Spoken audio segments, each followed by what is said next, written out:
Hello everyone, my name is Robinah Babirye. I am a backup singer and on stage I call myself Ruby.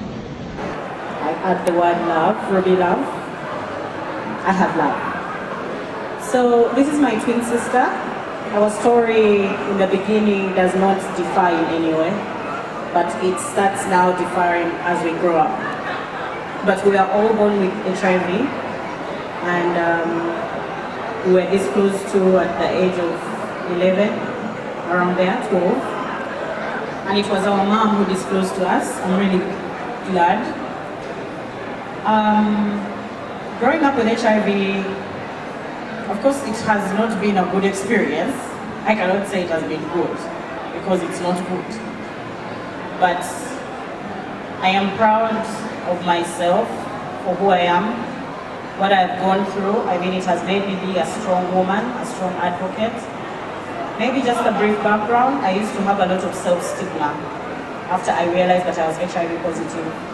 And I isolate myself from my fellow peers because I could feel like as though it is embedded on me somewhere that I have HIV. And I never wanted to associate myself. But when I went to school, I was in a boarding school. I was sleeping at the school, so I could not really tell someone about my status. I could not even talk about it. And whenever someone would talk about HIV, I would be like, no, I couldn't be next to someone who's HIV, just to fit in. Not because I don't want, but because I wanted to fit into the, the group of people who never wanted to be next to people living with HIV, because I felt I would lose so many friends. And the first time I ever disclosed to a friend, it was a nice experience because she was there, she comforted me, she was supportive, and I thought it would still be the same thing that would happen over and over again.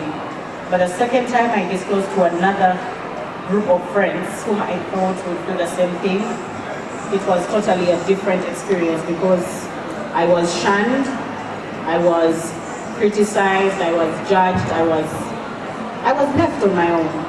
After disclosing, I thought they would be there supportive, but I was left on my own. It was a very, very disappointing moment in my life because I thought these are going to be supportive friends who are going to love me for who I am. I mean, I've tried to open up to them, and then they just went on talking ill. They called me all sorts of evil names, a murderer, devil, walking dead. So it was quite a nasty experience. And especially if these are your friends that you call close friends who are doing this kind of act.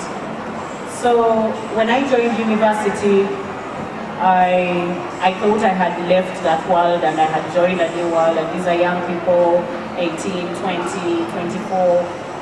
And it was even terrible because after they heard about the rumor, I mean, they could hear rumors, of course. Someone who knows you will talk about everything. Because I was in a hostel, I had a roommate, and the roommate got to find out because I told her, and I didn't want her to just, be so nosy and check out my pills and all that. So I told her just to have a safe environment for me to take my medication and be adherent. Actually, stigma was the reason as to why I failed on my first line, and then I was transferred to the second line because I could not take it very well. I didn't want people to see me taking. I didn't want people to ask me so many questions. I had identified myself as a sickler of sickle cell, just because I wanted to hide the fact that I was living with HIV, and I thought maybe it would do less harm to be a sickler. So in 2013, I had just joined university, and then our mom got sick. It was a completely it was a turnover. Things are happening rapidly. My mother is sick, I'm at the university, I've just joined. A rumor is going on that I'm infecting boys everywhere and I have HIV, I'm sleeping around, I'm being promiscuous and everything. And then our mom passes on in 2013 on Christmas. It was now this was a very big loss now because she was our pillar of strength. She was the person whom we looked up to, like out of the people who have lived with HIV for so long. I'm like, this is my mom, she's 40 years plus, and you know, she's still alive and she's still living, and I wish I could be like her, grow my kids, everything. And then she dies, and she has been promising us that she'll be around when we are successful, what, we made plans of the future, and then she dies. So it was very, very heartbreaking, because I did not even have time to really like sit back and mourn her death, because I had exams within 2 weeks, I had to read, I was from school, so everything was happening so fast. So after she died, I had to force myself to live on.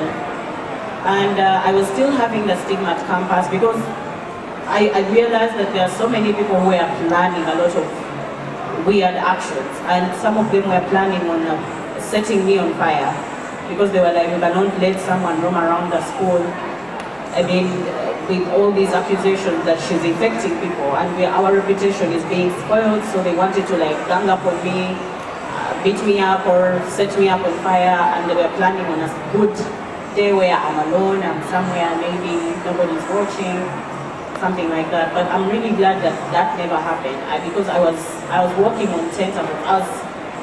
I was working and I was in danger, so I could live every moment knowing that something bad is going to happen to me the next day.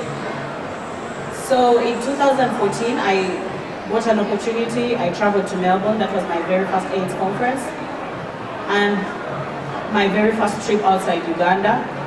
It was really an honor. I was really happy and excited, but the most important thing was, it was this conference, the Melbourne conference, AIDS 2014, that I decided to have a turning point in my life where I felt like, I mean, enough is enough. I'm tired.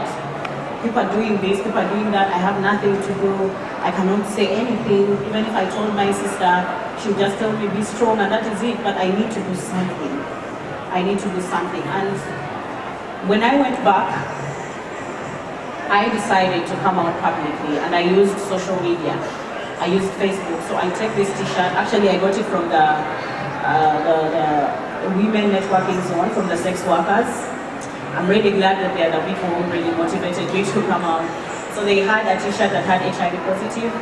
I put it on and I told my sister, I'm going to take a picture and post it on Facebook, and that is what I did. And they thought I was crazy. But yeah, I was crazy, but then I had to do it because I was really tired. I was tired of carrying the burden of people shunning me for who I am. I mean, they were looking at the virus, they were not looking at me, my potential, my capabilities, my good side. They were looking at my weaknesses, my bad side, the fact that I was HIV positive. So I decided to take this picture and post it. Without a caption, I just put it there. And after a day, I checked my comments. There were over 60 comments, and most of them were encouraging comments, inspiring. They were telling me how I'm bold, how I'm courageous, how I'm helping us all out there. And from that moment on, I started receiving so many messages from fellow young people asking me, how have you done it? How did you manage to be this bold? How did you just, get up and just speak about it? And I told them it takes courage. I mean, and when I disclosed, I got so many criticisms from my friends then. So it was more like an attack. So many people attacked me. They were like, what are you doing? Do you want us to feel pity and all that? So they said all nasty things, and I told them I don't care now. Whatever you say does not matter. I have already said it, and that's it. So ever since then, I've never stepped down. I have been moving forward. I've been an advocate.